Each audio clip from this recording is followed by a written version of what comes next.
안녕하십니까. 유영수 목사입니다. 오늘 함께 나눌 말씀은 요한복음 8장 1절에서 11절까지 말씀입니다. 오늘 본문도 너무나 유명한 사건이 등장합니다. 바로 간음하다가 현장에서 붙잡혀 온 여인에 대한 이야기입니다. 먼저 이 본문을 읽으실 때 우리가 주의해야 될 점이 한 가지 있습니다. 이 이야기를 어떤 성적인 타락이나 윤리 도덕적인 경고의 메시지로 읽지 않으실 수 있기를 바랍니다.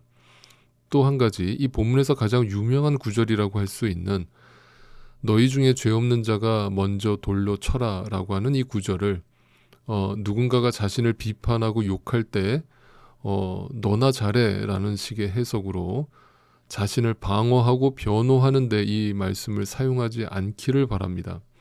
다시 말씀드려서 이 말씀은 누구도 남을 비판할 자격이 없으니 너나 잘하세요 라는 식의 의미가 전혀 아니라는 뜻입니다. 자, 그렇다면 오늘 본문 속에 담겨있는 복음의 진수는 무엇인지 이제부터 함께 살펴보도록 하겠습니다. 본문의 내용은 다들 익히 알고 계실 테니까 제가 길게 설명은 하지 않겠습니다. 일단 배경이 이렇습니다. 서기관과 바리새인들이 간음하다가 현장에서 붙잡혀 온 여인을 끌고 와서 예수님의 발 앞에 무릎을 꿇게 했습니다. 예수께 말하였다. 선생님, 이 여자가 간음을 하다가 현장에서 잡혔습니다. 모세는 율법에 이런 여자들을 돌로 쳐 죽이라고 우리에게 명령하였습니다. 그런데 선생님은 뭐라고 하시겠습니까? 이들이 지금 이렇게 묻는 이유는 예수님을 시험하고자 함이었습니다. 왜냐하면 만약 여기에서 예수님이 율법대로 저 간음한 여인을 돌로 쳐라 라고 말씀을 하신다면 예수님이 그동안 사람들에게 설교하셨던 원수까지도 사랑하고 용서하라는 그 말씀에 정면으로 배치되는 말씀이 되므로 그동안 예수님은 한 입으로 두 말을 한 사람이 되고 말아버리는 것입니다. 또한 반면에 만약에 예수님이 여기서 그 여인에게 저 여인을 용서해줘라 라고 말씀하신다면 하나님의 아들 예수가 하나님의 말씀인 율법을 정면으로 어기는 행동이 되고 마는 것입니다. 한마디로 예수님 입장에서는 이러지도 저러지도 못하는 함정을 파놓고 지금 예수님을 시험에 들게 하려고 궁지로 몰고 있는 셈입니다. 그러니까 예수님은 지금 여기서 어떤 대답을 하셔도 그 시험을 피해갈 수 없는 상태가 돼버린 것이죠. 그러나 예수님의 답은 누구도 예상하지 못했던 답이었죠. 너희 가운데 죄가 없는 사람이 먼저 이 여자에게 돌을 던져라. 말 그대로 모든 인간의 전곡을 찌르는 질문을 받아치시면서 그들의 그들 마음속에 큰 돌을 던졌습니다. 그런데 이 말씀은 단순히 그들의 양심에 호소하는 말씀이 결코 아니셨습니다. 자, 이 말씀의 의미를 한번 깊이 풀어보죠. 이런 의미가 담겨 있습니다. 그래서 너희 생각대로 하나님의 말씀인 율법을 반드시 지켜야 되는 건 맞는데, 그렇지, 율법대로 해야지. 그런데 말이야, 그 율법을 실행하려면 너희도 율법대로 흠이 없어야 될 텐데 너희 중에 흠이 없는 인간이 있다면 어디 심판의 자리에 서서 저 여인을 율법으로 심판해 보거라. 네, 이런 뜻입니다.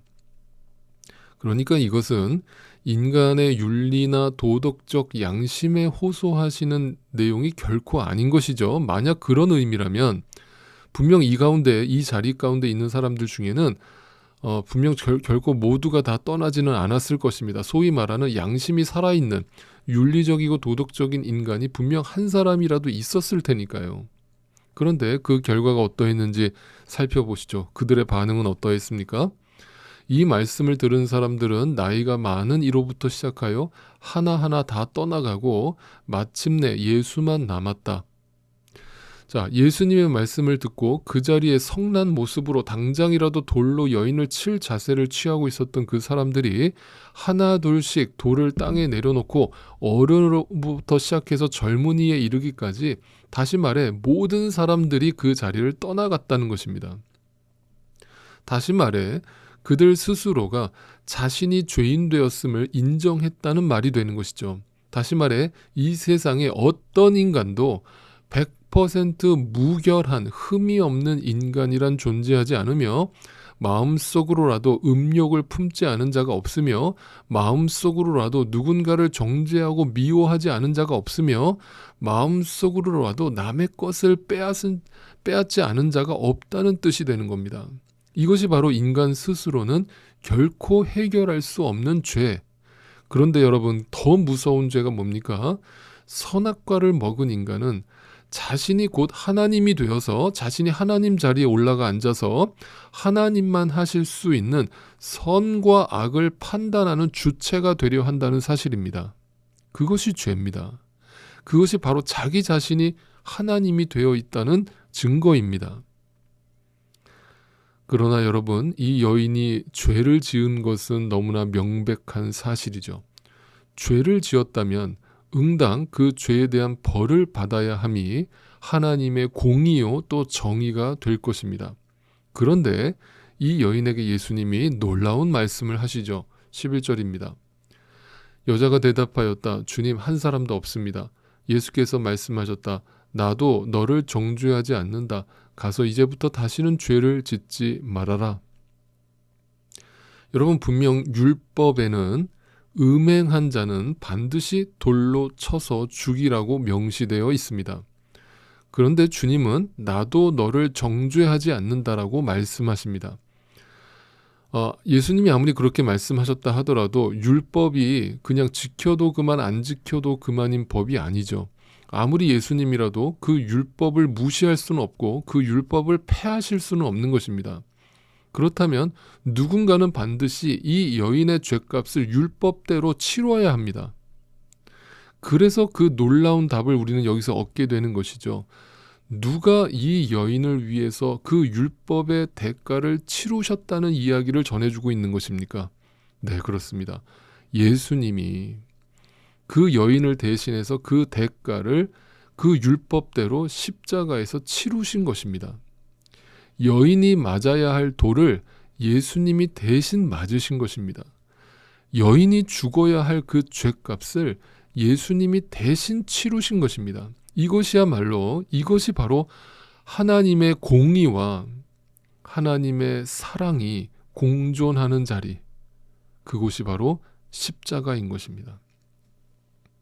율법대로는 예수님은 율법대로 저주받은 자가 되어서 우리를 대신해서 십자가에 죽으신 것이고 그 십자가에서 우리의 죄값을 다 대신 치르심으로 우리를 용서하신 그 자리가 바로 십자가인 것입니다.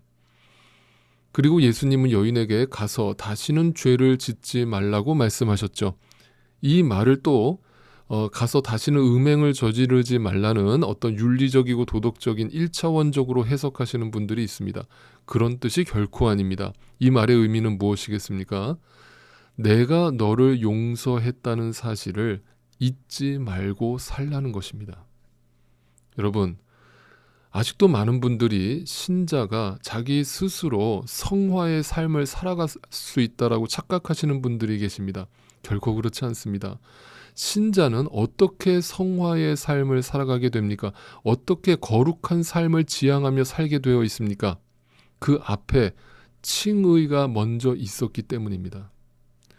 그분께서 나를 정죄하지 않으시고 나의 있는 모습 그대로를 품어주시고 용서해 주셨기 때문입니다.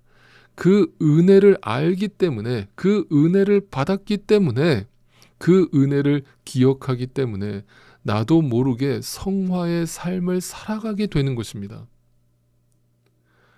그러니까 오늘 본문의 이야기를 나도 누군가를 함부로 정죄하지 말아야지, 또는 나는 간음과 같은 육신적인 죄를 다시는 짓지 말아야지 라고 하는 윤리적인 도덕적인 메시지로 받아들이지 않으실 수 있기를 바랍니다. 오늘 이야기의 핵심 또한 우리로 하여금 은혜를 생각하게 하고 그 은혜를 깊이 묵상하게 하며 그 은혜 아니면 결코 살아갈 수 없는 용서받은 자의 삶을 이야기하고 있을 뿐입니다. 십자가